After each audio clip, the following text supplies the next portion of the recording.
Wisconsin Broadcasters Association Hall of Famer Bob Berry ruled Milwaukee's airwaves in the 60s and 70s. He spoke with countless musicians and celebrities over the years.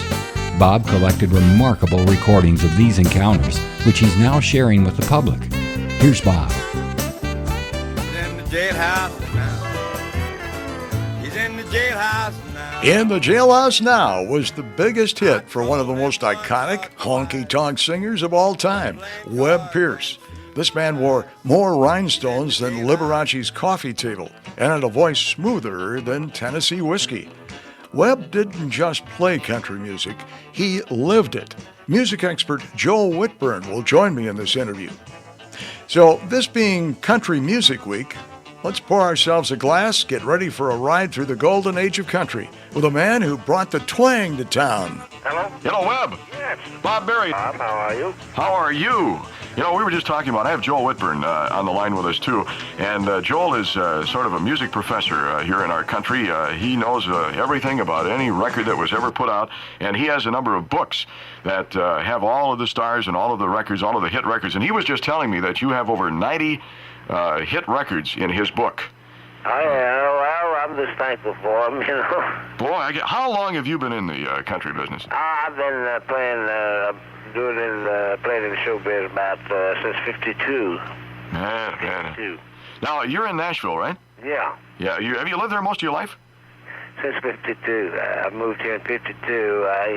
The Grand Ole Opry, I came to the Grand Ole Opry in 52, and then I stayed with the Opry quite a few years, and then drifted away and went back to it, and then come back to Nashville, and then quit it again, you know, just off and on.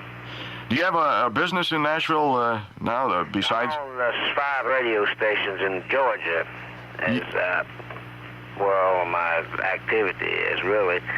I started buying radio stations way back 15 years ago, and ended up with 5 of them.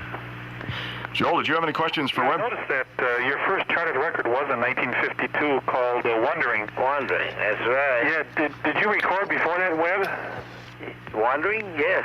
Did you record anything before that? Or was that your very first recording? They don't count the ones before that. You don't count those? Yeah, I made 2 sessions. The second session with Decca, it was the hit song. Oh, yeah. I had about 4 sides out before that. Yeah. From 1953 to 55, you had 8 consecutive #1 hit records. Stuff like In the Jailhouse Now. And thankful. Yeah, tremendous. You know, a record like Slowly was actually one of the first records to use that modern pedal steel guitar sound, wasn't it? I introduced it into the business on a song called Slowly. That's right. 36 weeks it was on the charts. Man. It's a monster hit. In the Jailhouse, I believe, stayed longer. It stayed on the charts 40-something weeks. It's 26 weeks, #1. Right. It was, I think, the all-time record in country music. Yeah, it stayed there quite a while. And I don't know, it was quite a few of them there.